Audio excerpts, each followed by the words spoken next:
अब दवा की जरूरत नहीं, अब दवा की जरूरत नहीं, मुझको दर्द जिगर के लिए एक नजर तेरी मेरे मसीहा काफी है उम्र भर के लिए, हो काफी है उम्र भर के लिए।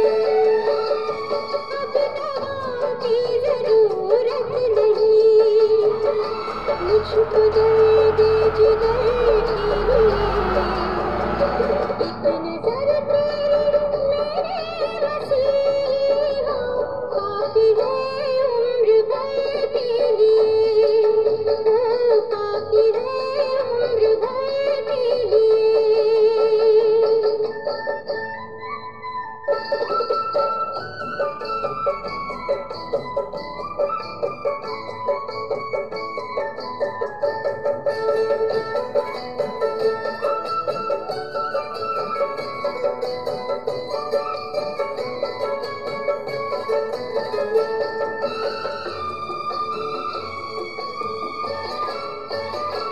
मैं हूँ बीमार दिल मेरी तस्कीन की हर दवा तेरी पलकों के पर्दे में है। मैं हूँ बीमार दिल मेरी तस्कीन की हर दवा तेरी पलकों के पर्दे में है। मैंने मांगी है जो जिंदगी के लिए वो दुआ तेरी पलकों के पर्दे में है। पर्दे में एक अदा तेरी, एक नजर तेरी मेरे मसीहा काफी है उम्र भर के लिए, ओ काफी है उम्र भर के लिए।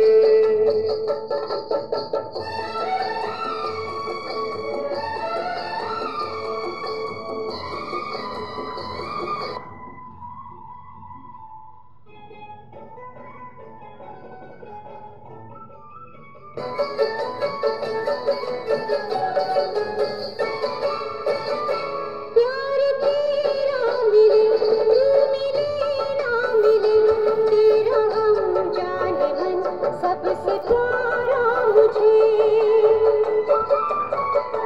प्यार तेरा मिले तू मिले ना मिले, तेरा हम जाने मन सबसे प्यारा मुझे। करम यार का फिर तो संसार का हर अलम हर सितम है गवारा मुझे। सबके बदले में एक हंसी तेरी, एक नजर तेरी मेरे मसीहा के लिए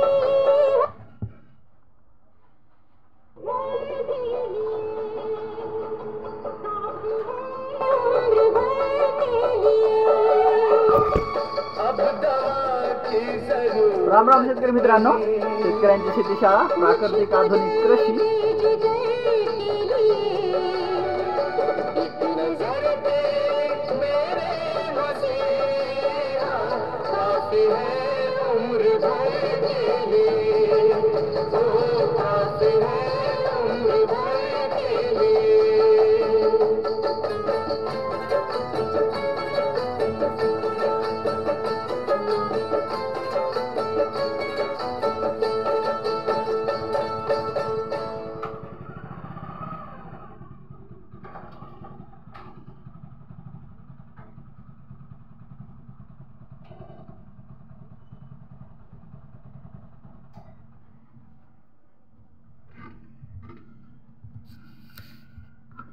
नमस्कार शेतकरी मित्रांनो, राम राम.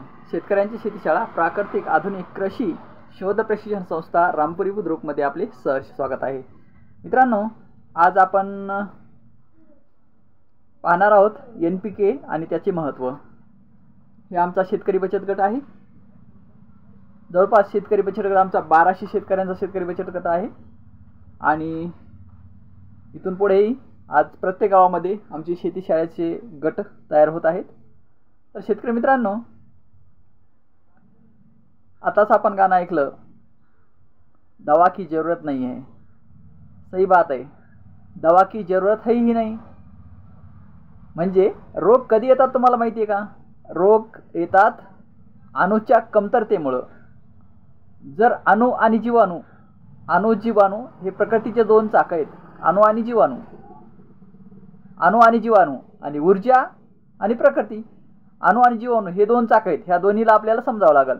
तर अणू आणि रेणू, जर समजा अणू किती येतं? 108 प्रकारचे अणू आहेत. 108 प्रकारचे अणू आहेत. जीवाणू किती येतं? 108 प्रकारचे आहेत. म्हणजे तुम्हाला सांगतो, एन पी के आपण आज विषय घेतला आहे ना. तर NPK नत्र, NPK नत्र, स्फुरद आणि पालाश. तर नत्र, स्फुरद आणि पालाश हे 3 अणू आहेत आणि त्याचे हे 3 जीवाणू आहेत. नत्र हे अणू आणि नत्राला खाणारा नत्राचा जीवाणू. फॉस्फरस हा अणू आणि फॉस्फरसला खाणारा फॉस्फरस सोलेबल बॅक्टेरिया. नत्राला खाणारा ॲझोटोबॅक्टर आणि रायझोबियम. आणि के म्हणजेच पोटॅशियम, पोटॅशियमला खाणारा KMB मोलेबलायझिंग बॅक्टेरिया, ज्याला आपण KMB मोलेबलायझिंग बॅक्टेरिया असं म्हणतो. म्हणजे 108 प्रकारचे अणू आहेत, तर 108 प्रकारचे जीवाणू आहेत. आणि आज कृषीशास्त्रज्ञ आणि कृषीतज्ञ आणि युनिव्हर्सिटी कृषी सायंटिस्ट यांनी आजपर्यंत शोधले आहेत नत्र, स्फुरद, पालाश हे 3 NPK, याला मुख्य अन्नद्रव्य आपण म्हणतो. दुय्यम अन्नद्रव्यामध्ये आपण शोधले आहेत कॅल्शियम, मॅग्नेशियम आणि सल्फर, याला आपण दुय्यम अन्नद्रव्य म्हणतो. आणि मायक्रोन्यूट्रियल्स मध्ये आपण शोधले आहेत सूक्ष्म अन्नद्रव्यामध्ये 7, याला आपण सूक्ष्म अन्नद्रव्य म्हणतो. 7 मध्ये जस्त, लोह, मंगल, बोरॉन, कॉपर, मॉलिब्डेनम आणि क्लोरीन हे 7. दुय्यम अन्नद्रव्यामध्ये 3 कॅल्शियम, मॅग्नेशियम, सल्फर आणि मुख्य अन्नद्रव्यामध्ये 3 NPK नत्र, स्फुरद आणि पालाश. अशा प्रकारे आपण न्यूट्रिशन शोधले मित्रांनो आजपर्यंत. फक्त 21 आलं लक्षात, फक्त 21 कोणते? हे 13 मी सांगितले आता. आणि बाकीचे मी तुम्हाला सांगतो. बाकीचे जे आहेत, काही सूर्यप्रकाशापासून मिळतात आपल्याला, काही हवेपासून मिळतात, काही आपल्या जमिनीमध्ये उपलब्ध आहेत. असे 21 प्रकारचे घटक आपण आजपर्यंत शोधलेत. बाकीचे 108 आहेत ना, बाकीचे मग कुठे आहेत? जवळपास आज आपल्याला आपण जवळपास 78 न्यूट्रिशन शोधण्यासाठी असमर्थ आहेत. मग मला सांगा, 21 न्यूट्रिशन जर आपण टाकले, पिकाला दिले, तर पीक चांगलं येऊ शकतं का? नाही येऊ शकणार. त्याला 108 प्रकारचे अणू आणि 108 प्रकारचे जीवाणू हे परिपूर्ण जर झाले तर चांगल्या पद्धतीनं आणि जोमदार, भरघोस व दर्जेदार उत्पादन आपल्या शेतामध्ये मिळून जातं. विषय होता गाण्याचा, विषयाचं विषयांतर झालं. तर त्याचं मी तुम्हाला आज गुड सांगतो. काय आहे? दवा की जरूरत नहीं है. क्यों नहीं है? बिमारी येते कधी माहिती आहे का मित्रांनो? हे 108 प्रकारचे जे अणू आणि 108 प्रकारचे जे जीवाणू आहेत, 108 प्रकारच्या अणूमध्ये जर कोणता तरी अणू आपल्याला कमी पडला तर तिथं डिसीज आपण म्हणतो त्याला, क्रॉप डिसीज म्हणजे तिथं न्यूट्रिशनच्या कमतरतेमुळे कोणताही आजार तिथं येऊ शकतो. कोणताही आजार न्यूट्रिशनच्या कमतरतेमुळे त्या जीवावर येऊ शकतो. मग ते मानव असो, प्राणी असो किंवा वनस्पती असो. आलं लक्षात? हां, आता NPK नत्र, स्फुरद आणि पालाश काय कार्य करतं आपण पाहूया. N म्हणजे नत्र किती आहे? आपल्या हवेमध्ये 78% नत्र आहे. हवेमध्ये 78% नत्र आहे, पण ते अनअवेलेबल स्थितीमध्ये आहे. तर त्याला अवेलेबल स्थितीमध्ये आणण्यासाठी काय करावं लागतं? त्याचं विघटन करावं लागतं. तर त्याचं विघटन कोण करतं? झाडाच्या मुळाच्या सानिध्यामध्ये ॲझोटोबॅक्टर आणि रायझोबियम. द्विदल अन्नद्रव्य जर असेल आपलं, द्विदल धान जर असेल आपलं, म्हणजे ज्या बियाच्या 2 फकड्या होतात असं जर धान आपलं असेल, तर तिथं रायझोबियम हा जीवाणू कार्य करतो. जर समजा तुमचं सोयाबीन आहे, हरभरा आहे, तूर आहे, अशा पिकाच्या सानिध्यामध्ये रायझोबियम हा युरिया उपलब्ध करून देणारा बॅक्टेरिया असतो. तर तो काय करतो? हवेमधील 78% असलेला नायट्रोजन तो शोषण करून घेतो आणि पिकाच्या मुळाला उपलब्ध करून देतो. आणि सिंगल बर्ड म्हणजेच द्विदल आणि एकदल हे दोन धान्य. तर एकदल म्हणजे एकदलमध्ये काय येतं, गहू, ज्वारी, ऊस किंवा इतर पिकं ज्या धान्याचं दोन भाग होत नाहीत असे धान्य. तर तिथं ॲझोटोबॅक्टर आणि ॲसिटोबॅक्टर हे जीवाणू युरिया उपलब्ध करून देण्याचं कार्य करतं. तर ते जीवाणू जर आपल्या मुळाच्या सानिध्यामध्ये जर उपलब्ध असेल तर 78% युरिया हवेतला आपल्या मुळाच्या पिकाला लागू ॲटोमॅटिक होतो. मग मला सांगा 78% युरिया म्हणजे जवळपास 500 किलो युरिया आपल्या जमिनीमध्ये आहे, आपल्या हवेमध्ये आहे. तर आपण बाहेर जे नत्र आणतो विकत सिंथेटिक्स केमिकल फर्टिलायझरचं, त्याच्यामध्ये 100 किलोमध्ये फक्त 46% नत्र असतं आणि बाकी 54% काय असतं. 54% असा घटक असतो की ते म्हणतो बाबा रे माझी जमीन खराब करायला ये. हा घटक आहे, त्याचं नाव कार्बोनेट आहे. जो डांबर तयार करण्यासाठी वापरतात तो कार्बोनेट नावाचा घटक आहे. ते म्हणतो की बाबा रे ते पोतं आपण ज्यावेळेस घरी आणतो त्यावेळेस दुकानदाराला विचारा 46% नत्र आहे आणि 54% काय आहे, कारण आपण तर 100 किलोचे पैसे दिले ना. मग त्यांना सांगायला पाहिजे काय आहे 54%.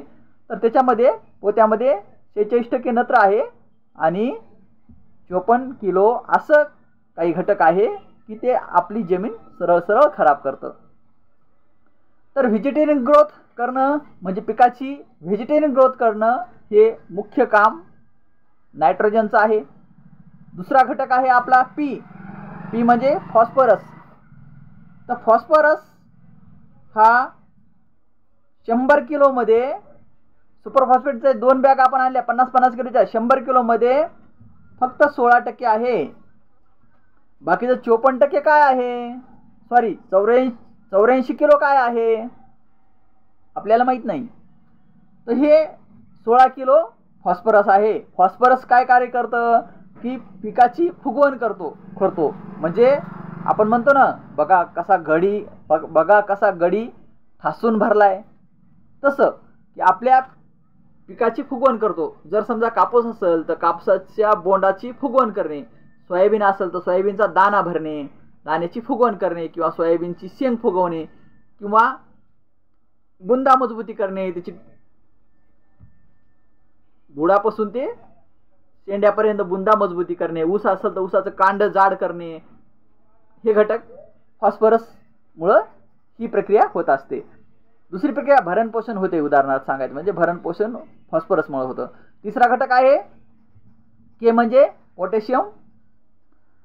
पोटॅशियम काय करतं, पोटॅशियम करतं पिकाचा दाना भरण्याचं काम करतं. मॅच्युरिटीकडं पीक त्याला ऑब्झर्व करून घेतात मॅच्युरिटीकडं. तर हे किती आहे 100 किलोमध्ये, 100 किलो जर समजा आपण पोटॅशच्या 2 बॅग घेतल्या तर 2 बॅगमध्ये हे आहे 60 किलो. 40% असा घटक आहे की ते सरळ सरळ आपली जमीन खराब करतं. तर हे 60 किलो घटक आहे 100 किलोमध्ये. हे काय कार्य करतं आपल्या पिकासाठी, आपल्या पिकाची इम्युनिटी पॉवर वाढवतं, आपल्या पिकाला मॅच्युरिटीकडे घेऊन जातं, आपल्या पिकाच्या दाण्यावर क्वालिटी घेऊन येतं, चकाकी वाढवतं आणि इम्युनिटी पॉवर वाढवतं पिकाची, रोगप्रतिकारक शक्ती. तर हे काम आहे पोटॅशचं. तर आलं लक्षात. नत्र, स्फुरद, पालाश हे 3 घटक आपण पाहिले. तर मुख्य अन्नद्रव्य, ह्या मुख्य अन्नद्रव्याचे आपले 3 घटकाचे कार्य आपण आज पाहिले.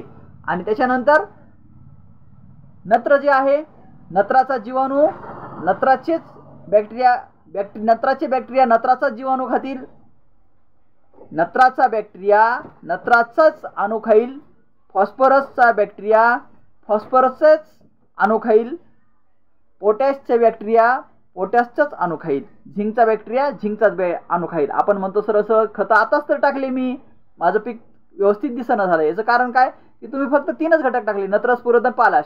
बाकी दुय्यम अन्नद्रव्य आपण टाकले नाही, सूक्ष्म मायक्रोन्यूट्रियल आपण टाकली नाही. तर हे असं आहे की आपण म्हणतो आताच खतं टाकले, पण कोणते टाकले, ज्या पिकाला झिंकची कमतरता आहे. झिंक तर नाही टाकलं ना, नाही. मग झिंकची कमतरता आहे तर झिंकचा बॅक्टेरिया युरियाच्या अणूला नाही खाणार, झिंकचा बॅक्टेरिया फॉस्फरसच्या अणूला नाही खाणार, झिंकचा बॅक्टेरिया पोटॅशियमच्या अणूला नाही खाणार. आलं लक्षात? तर कोणते खतं टाकले, कशासाठी टाकले आणि कामून टाकले हे तुम्हाला समजलं पाहिजे, तरच तुमची शेती ही सफलतेकडे वाटचाल करू शकते. तर मित्रांनो, हा व्हिडिओ आपण इथं स्टॉप करूया.